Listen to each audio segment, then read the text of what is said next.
just don't like him. Yeah. I'd never dealt with someone like Copeland before. I don't think many of us had dealt with someone like Copeland before.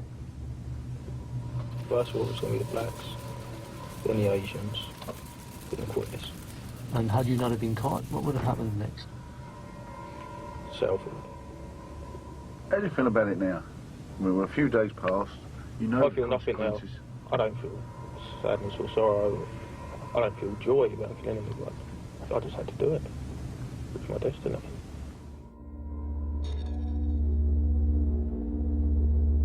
After just 4 hours of interview, David Copeland was formally charged on the Sunday with the bombings. Even though there was evidence of links with right-wing groups, the police quickly went public with their view that Copeland had acted alone. From the examination of the debris and the materials from David Copeland's home address, there was nothing to indicate that he was doing anything other than acting alone.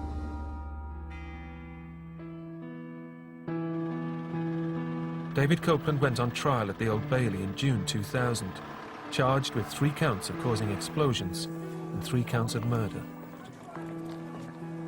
Many of his victims and their relatives attended the trial. I knew why I was there. I needed to know that this guy was going to be put down and locked away so he couldn't do it to anybody else. But it was very emotional, it was very physically demanding. Copeland pleaded guilty to the charges of causing the explosions, but denied the charges of murder on the grounds of diminished responsibility. Whilst awaiting trial, he'd been moved from Belmarsh prison to Broadmoor, a secure hospital. The question of Mr. Copeland's responsibility was the nub of the trial, whether he was responsible for his actions or whether he was suffering from some form of mental illness which substantially impaired his mental responsibility, and that would reduce murder to manslaughter. And I interviewed him on 3 occasions in February and March 2000 in order to assess his state of mind at the time of the bombings. There was no doubt in my mind that Mr. Copeland had psychological problems going back a long way. Problems with size, dyslexia and anxiety had existed since childhood, but the major issue for the trial was more recent. Copeland was telling doctors that the voice of God had told him he'd been chosen to cause mayhem. But the important question was whether he could control these thoughts and fantasies, was whether he wanted to do it, or whether he didn't want to but felt compelled to do so. In my opinion, he was not suffering from such psychotic symptoms. He did not try and resist it, he actively pursued it. And in particular importance was that the 3rd bombing, he brought it forward because he knew that the police were onto him and he was likely to be arrested. On Friday, June the 30th, 2000, David Copeland was found guilty of all charges and given 6 life sentences, 1 for each of the bombings and 1 for each of the murders. I think there was a sense of closure from our point of view. But I have a feeling that for many it wasn't. But for us, it helped. Gary Reid and Tommy Douglas were also there to see the verdict. Both had suffered horrific injuries in the blast. Today's verdict proves he is a dangerous, pathetic nobody who is now where he belongs.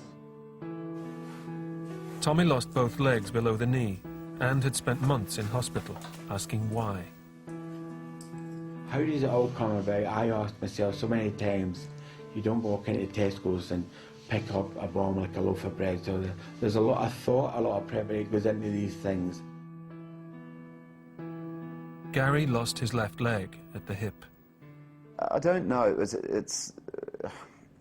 To me, it was just such a waste. Everything, it was just such a waste of lives. People's lives were in ruins for nothing, and so I didn't feel like celebrating. David Copeland was a young man who festered a hatred for black, Asian and other minority groups. And he planted the bombs with a purpose of killing people. He wanted people to associate him as being a mass murderer. I don't think Copeland should ever be released. I don't think you can rehabilitate somebody who carries out bombings with that amount of devastation and destruction and death. So even when he's a very old man, I think he belongs behind bars, and until he's carried out there in a coffin.